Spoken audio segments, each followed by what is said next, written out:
नमस्कार, स्वागत है एक बार फिर से आप सभी का आपके अपने चैनल हनुमान सेवा परिवार में। आशा करते हैं कि प्रभु श्री हनुमान जी और परम पूज्य गुरुदेव बाबा नीम करोली महाराज जी आप सभी भक्तों पर असीम कृपा सदैव बनाए रखें। एक बार एक साधु शरीर पर भस्म लगाए और हाथ में त्रिशूल पकड़े हुए लगभग दौड़ते हुए महाराज जी के पास आया और प्रणाम किया। पहली बार यहाँ पर भक्तों ने देखा कि बाबा ने भी किसी को प्रणाम किया। इसके बाद एक क्षण के अंदर वह त्रिशूलधारी अदृश्य हो गया। दोस्तों, तारीख थी 6 अप्रैल 2025 की। प्रभु श्री राम का अवतरण रामनवमी मनाया गया और इस रामनवमी के पहले हजारों वर्षों से वही त्रिशूलधारी भगवान भोलेनाथ प्रभु श्री राम के आने का इंतजार कर रहे थे। राम राम जपते हुए, निरंतर साधना में रहते हुए, माता सती के पास बैठे हुए बाबा भोलेनाथ अपने मन के स्वामी और अपने अस्तित्व के आराध्य प्रभु श्री राम का इंतजार कर रहे थे। इंतजार खत्म हुआ, अयोध्या में किलकारी गूंजी और रामलला अयोध्या नरेश राजा दशरथ के आंगन में ठुमकने के लिए प्रकट भये। लेकिन अगर सृष्टि का क्रम और लीला यहीं पर थम जाती तो बात ही कुछ और थी। जो भोलेनाथ हजारों वर्षों से राम के न होते हुए भी राममय थे, राम के प्रकट होने से पहले राम राम जपा करते थे, उनसे भला अब कैसे रहा जाता। और तय किया उन्होंने अगले 5 दिन को छोड़कर, 5 दिन यानी गुरु तत्व के दिन एकम, दूज, तृतीया, चतुर्थ और पंचमी, पूरे 5 दिन होने के बाद में आप पधारे बाबा भोलेनाथ बजरंगबली हनुमान जी के रूप में। और इसे हमेशा हमेशा के लिए रामनवमी के 6 दिन के बाद में मनाया जाता है हनुमान जन्म उत्सव। हनुमान जी का इस धरती पर अवतरित होना बन गया राम जी के जन्म का पर्यायवाची, अर्थात राम बिन हनुमान नहीं और हनुमान बिन राम नहीं। ये सदा सदा के लिए इस सृष्टि के अंदर इंगित हो गया। इस अतः गहरे और अतः विस्तारित गूढ़ रहस्य को लोगों ने बहुत ही ज़्यादा छोटा कर दिया। रामनवमी के दिन जय श्री राम बोल लो और हनुमान जन्मोत्सव के दिन हनुमान जी के मंदिर में जाकर घंटा बजा लो, बस इसे ही मनुष्य ने अपना कर्तव्य मान लिया। भूल गए जिसके पीछे ये पूरी सृष्टि लगी हुई है, भूल गए जिस सृष्टि को चलाने वाले राम के आने के हजारों वर्ष पहले जो भोलेनाथ राम राम जपा करते थे, उनके स्वयं के बजरंगबली रूप में आने के उपलक्ष्य में इस पूरे ब्रह्मांड के देवी देवता, गंधर्व, यक्ष, किन्नर सभी लोग उन्हें आशीर्वाद देने के लिए धरती पर पधारे। वह सृष्टि का पहला अवसर था जब इतनी मात्रा में देवी देवता धरती पर आए थे। और आए जो आए बिन मांगे बिन तपस्या के शिव अवतार हनुमान को आगे बढ़ कर अपनी तरफ से सारी सिद्धियां, सारी शक्तियां, सारे वरदान दे डाले। अब आप समझ सकते हैं कि प्रभु श्री हनुमान जी का अस्तित्व इस ब्रह्मांड के लिए कितना ज़्यादा महत्वपूर्ण है। उन्हीं हनुमान जी का जन्म उत्सव तारीख 12 अप्रैल 2025 को आ रहा है।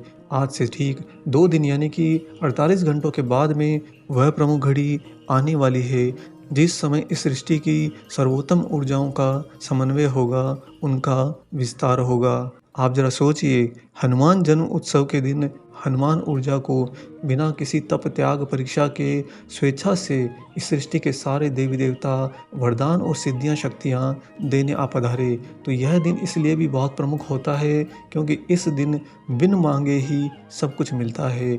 और ऊर्जा के उस सर्वोच्च स्तर को एहसास करने के लिए आपको पहले तैयारी तो करनी पड़ेगी। रामलला के अवतरण से पहले सोचिए, हजारों वर्षों तक बाबा भोलेनाथ ने तपस्या करी। क्या जरूरत थी उन्हें तपस्या करने की? क्या राम सर्वसमर्थ नहीं है? क्या जरूरत थी राम के लिए तप करने की?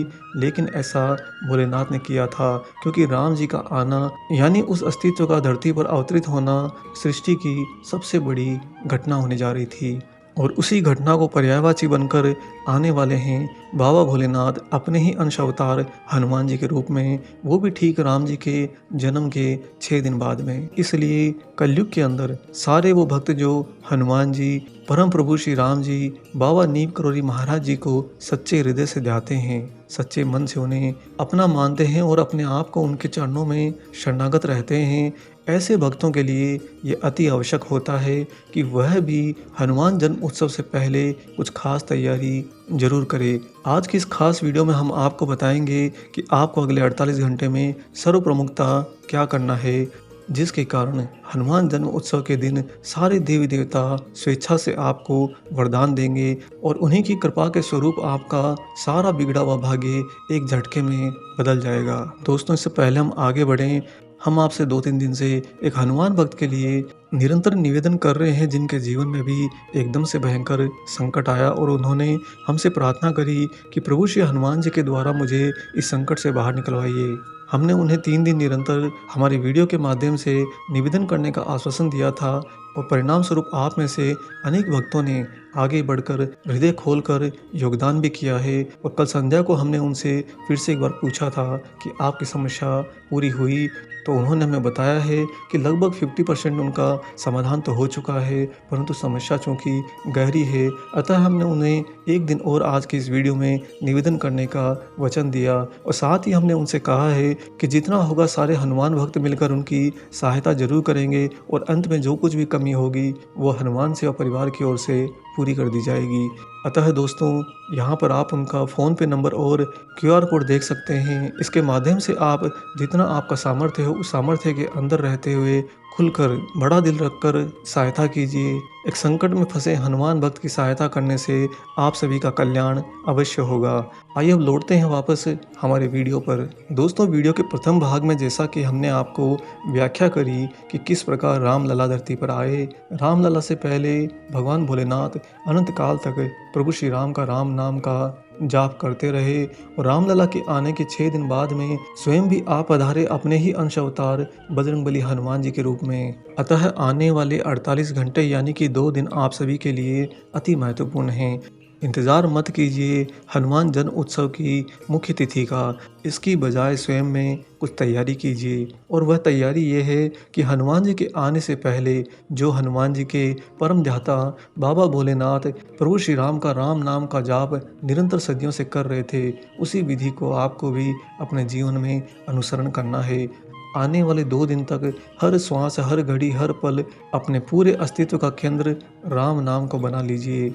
अगर आपके जीवन में भी कोई उत्तरदायित्व तो नहीं है, जैसे कि कोई नौकरी की चिंता, कोई काम की चिंता, कोई व्यापार की चिंता या फिर किसी परीक्षा को देने की चिंता, अगर आप अभी स्वतंत्र भाव में हैं, तब तो हम आपको यही सलाह देंगे कि आप अगले 2 दिन तक निरंतर बिना रुके, बिना गिने और बिना प्राप्ति के भाव से कोरे पन्नों पर पूर्ण समर्पण की दृष्टि के साथ में निरंतर राम नाम लिखिए। इस क्रम को बिल्कुल भी न टूटने दीजिए जब तक कि हनुमान जन्म उत्सव यानी कि 12 तारीख नहीं आती है। निरंतर बस राम नाम लिखते जाइए, लिखते जाइए, लिखते जाइए। हर राम नाम को लिखते समय उस राम को बहुत ही ध्यान से देखिए और अपने मन स्थिति में, अपने स्मरण में प्रभु श्री राम का स्मरण कीजिए। हर राम के अंदर वही राम है और उसी राम के अंदर ये राम नाम है। आप यकीन करिए दोस्तों, ये बहुत ही आसान सा उपाय करके आप वो करने जा रहे हैं जिसके बाद में हनुमान जयंती के दिन आपको समस्त ब्रह्मांड के सारे देवी देवता अपना आशीर्वाद प्रदान करेंगे। वहीं पर अगर आप अपने जीवन के अंदर किन्हीं उत्तरदायित्वों के लिए अभी जिम्मेदार हैं, जैसा कि आपको नौकरी पे जाना होता है, व्यापार में जाना होता है, परीक्षा की तैयारी करनी होती है, अन्य काम करने होते हैं, अगर आप इस स्थिति में अभी जीवन में हैं तो भी आपको कोई परेशान होने की आवश्यकता नहीं है। आपको बस करना है दूसरा एक छोटा सा काम और वह है हर श्वास के अंदर राम नाम का जाप करना।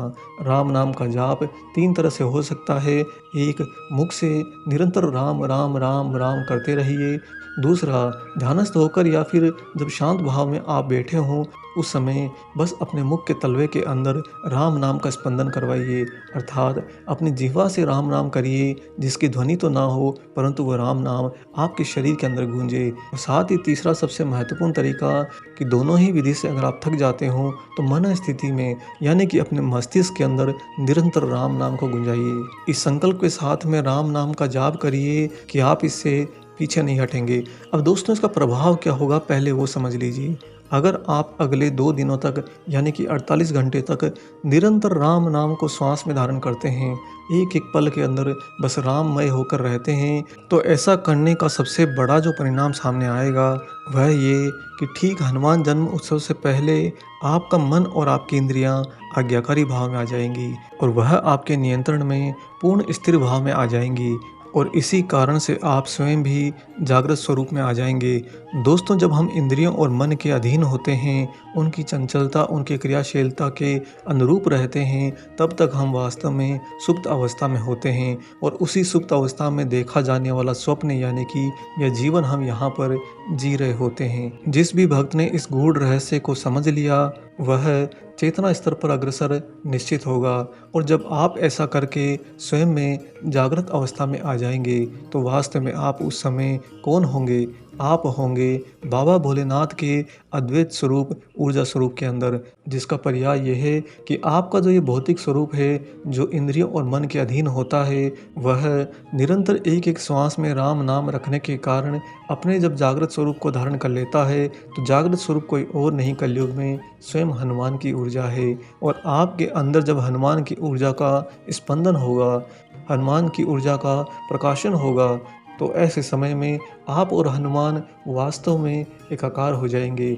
आने वाले हनुमान जन्म उत्सव के दिन आपकी ऊर्जा और हनुमान की ऊर्जा एक ही भाव में आ जाएगी। और ऐसी स्थिति के अंदर स्वतः ही आप सृष्टि के समस्त देवी देवताओं के कृपा पात्र बन जाएंगे।